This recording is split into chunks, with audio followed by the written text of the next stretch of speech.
Hey guys, we're here with fan collector Rick Mueller, and he came up to Wisconsin to pick up this SMC 5-blade A52, and we're going to test it together. And may or may not have time to test anything else, but at least we wanted to make sure we got to this. Anything you want to say about this, Rick? Yeah, so this fan is actually kind of a big childhood fan for me. There was a car wash near where my parents lived, and I went there a lot of times when I was a kid. I mean, we moved there in 1998, and they had these fans forever. There were three of them, and they were on very long down rods. And around 2015, 16 or so, they were removed. And unfortunately, I was not able to get them. But ever since that, I was looking for one of these. It's the exact same five cane blade, GE vent, the brown motor, and I think I got myself a good working example here. So They were in like the waiting area. Yeah, it was so there was it was one of those car washes where you park the car at the front of the like outside where the garage thing is, and then you walk in, they drive your car through, and then like you would just sit in this waiting room. It was a super high ceiling, and they had three of these super duper long down rods. Interesting. I've never seen a car wash with fans in that area. I've seen some car washes with fans over the like drying area. That's where I first saw a 60-inch cast Dayton, which is one of my favorite fans. I've also never seen these on a long down rod. Actually, I've never seen these on anything other than the factory down rod. I remember seeing these in the Kmart ads when I was a kid, and I used to cut out the fans in the ads, and these are one of the ones that I would cut out. But also, for those who watch my videos and remember the Habitat Restore that I used to work at and may go back to after the pandemic, it's in a strip mall. At one end of the strip mall where the Restore is used to be a hardware store with gold lines, and there was an ice cream parlor with Sears Lascos.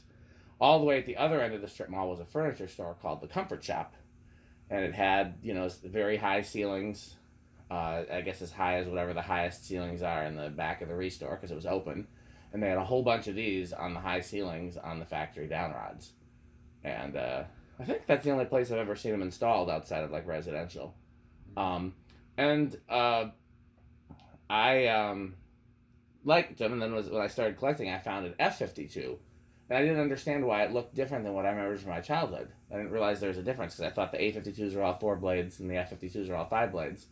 I have a F52 of, I think it's the exact same year even. It's in bright brass and a stencil and 4 blades, but yeah, no, I didn't know there was a difference either actually until the sideband was the big thing that I noticed. Yeah. And I think the motor housing's a little like wider. It's narrower on the F52. Okay, right. Yeah, but the F52s that I found were 5 blades and cane, so I was like, why doesn't it look the same?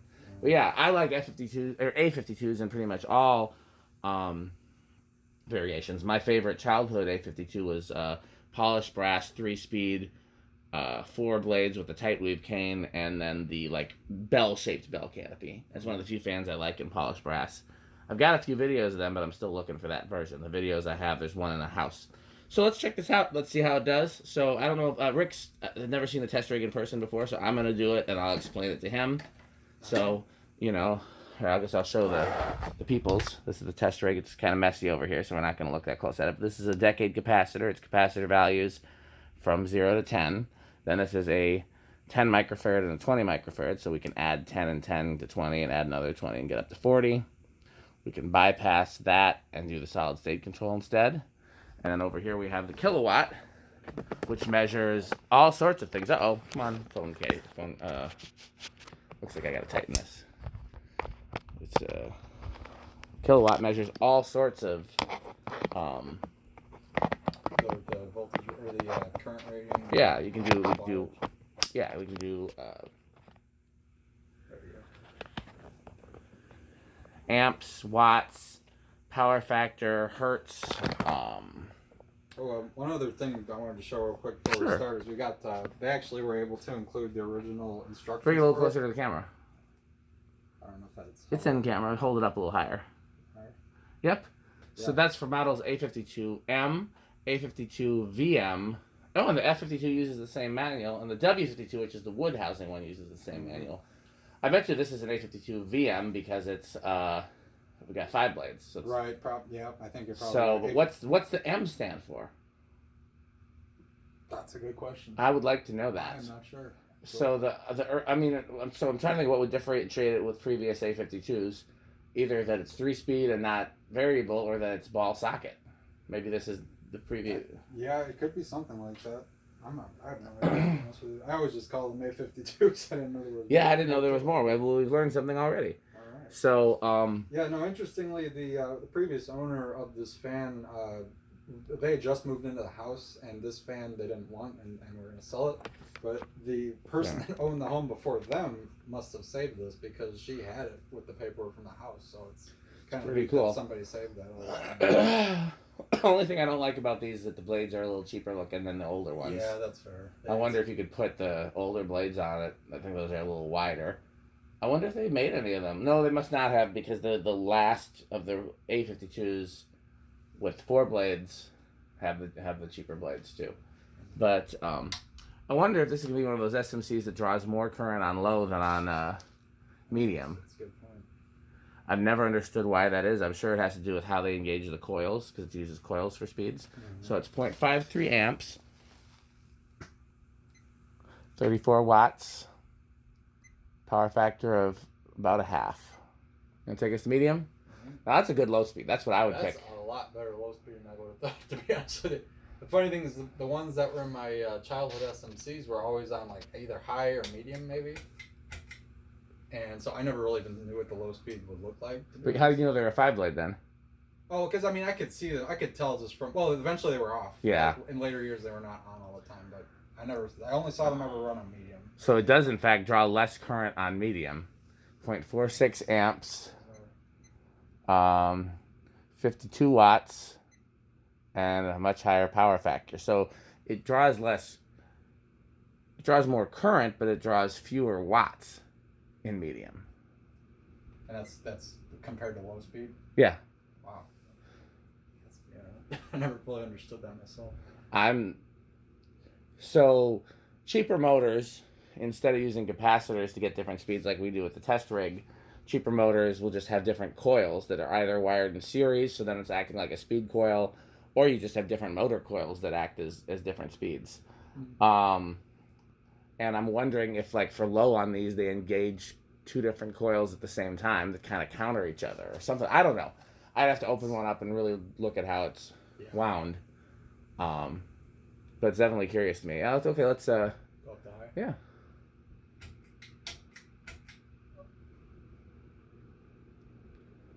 .65. Nice breeze too. Yeah. Yeah, it seems like most SMCs from like the mid to late '80s all got the same like brown motor with the kind of like plus shaped thing on the bottom. Yeah, the brown motors are pretty good. I've never had a problem with one. So they seem to move a fair amount of air. 80 watts, power factor 1. Okay, well, let's do spin down. If you want to set it to low reverse while it's spinning down.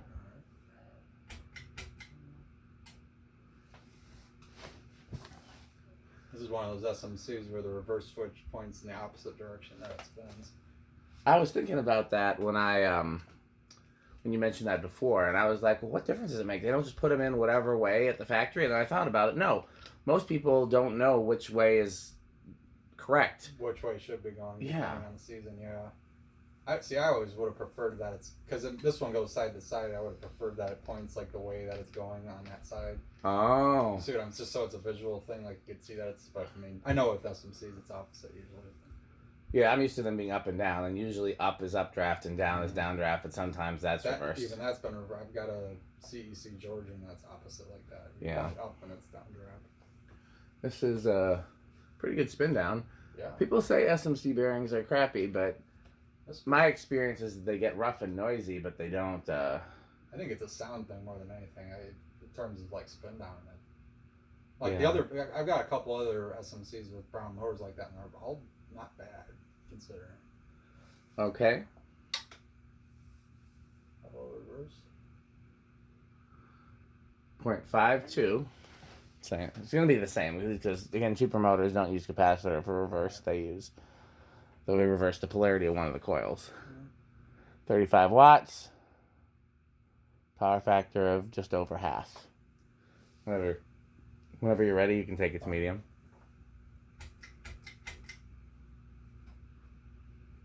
Do you know what pull chain these would have had originally? Would it have been a tassel or SMC Oreo or? That I don't know. It's the first time I've ever heard them called an Oreo, and that's a great. Oh yeah, no, that was somebody in a forum a long time ago called them that.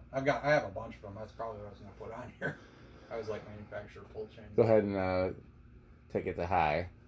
I honestly don't know what this era would have been. The earlier era would have been a tassel, Right. and then the black motors used the Oreo. Mm-hmm. But I don't know that I've ever seen this era.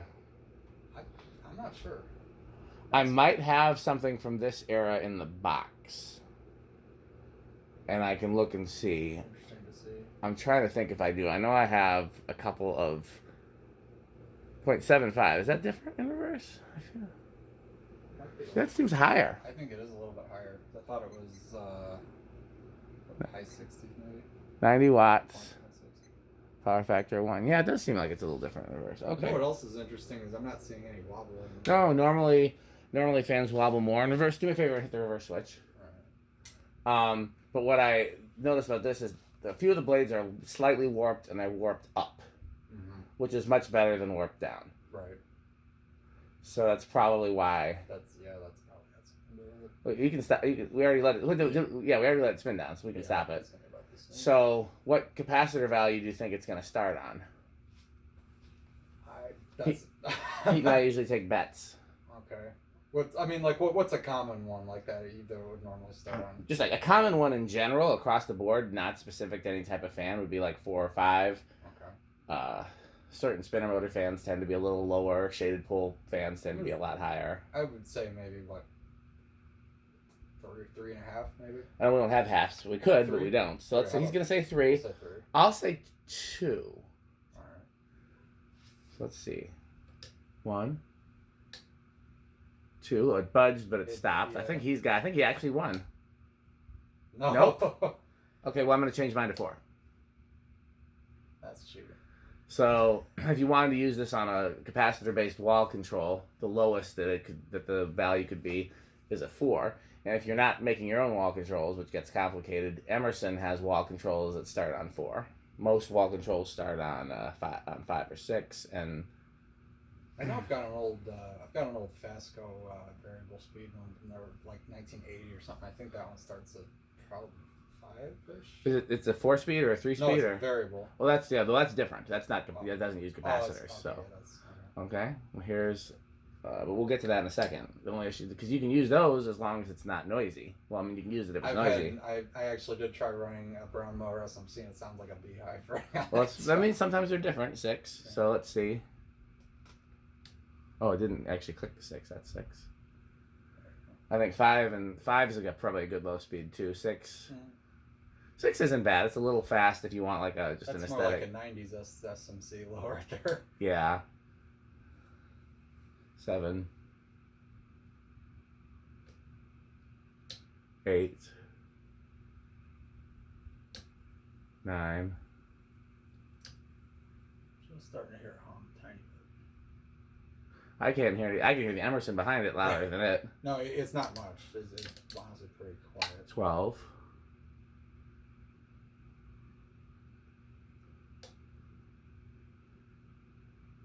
13. 14. 15. 16. 17. We're still a ways. 18. 19. 20. So Pete would probably use an 8, 12, 20 control on here, because this is a good medium high, but 8's a little fast for a high. Right. So it doesn't seem like there's going to be a capacitor-based control that gives you either you're going to have the speeds on the lower side or speeds on the higher side.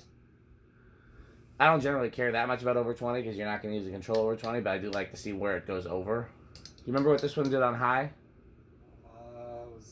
In terms of what current draw. I thought it was what 0.6 or high 60s maybe. Yeah, 0.67. So I'm up to 30, and it's at 0.65. No, 0.61. It does not go over no matter how high I go. Okay, so the next test is it noisy on a solid state control? And Pete and I will once again take bets. I think it's going to be very noisy. Very noisy. Okay, so our categories are silent, bedroom quiet, living room quiet, and noisy. So you're going with noisy. Okay, well I will go with. I'll put some faith in this and go with bedroom quiet. You can stop it by hand if you want to, and just hope that it will, because I just inching it up on the solid state control. I hope I'm wrong, but It's already a little noisy and we barely started.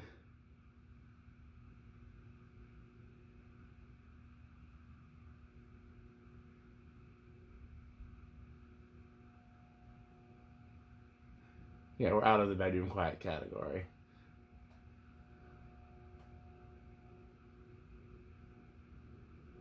I think it's living room quiet. Okay, yeah, I can see that. I think My F52, which I thought it appeared to be the exact same motor, was about twice as loud. this is as loud as it's getting. Right. No, it's. And that's not terrible. It's still usable. Yeah, that's not. Like, living room quiet is noisy but usable, and then noisy is unusable. Like garage, maybe. Yeah. That was okay. It was better than I thought. Okay. It was better than I thought. Stop it by hand. We have one last test to do, which is we zero to high, and then we see if there's any inrush current. I'm going to guess that there will be inrush current greater than a few hundredths of an amp. Do you want to wager a guess, or no? I'm not. Too in the weeds? I'm not sure, really. Okay. It was 0.67 was high, so let's see. If it jumps up over 0.7, then I've... Oh, no, I was wrong. It started at 0.65, and it's climbing. Some fans start low and then it climbs. Some start over and it drops. Okay, well, I was wrong. So what exactly happened then? It just went up a little bit? Yeah, it started the second I applied power, it was like 0.61, but that's kind of deceiving sometimes. And then with the initial current rating was 0.65, and that's climbed up to 0.68. Okay. So, okay, well, that's everything for this fan. I don't know what time it is. We'll have to see if we have time to test another fan. But if not, hopefully Rick will come back and visit us again. Thanks for watching.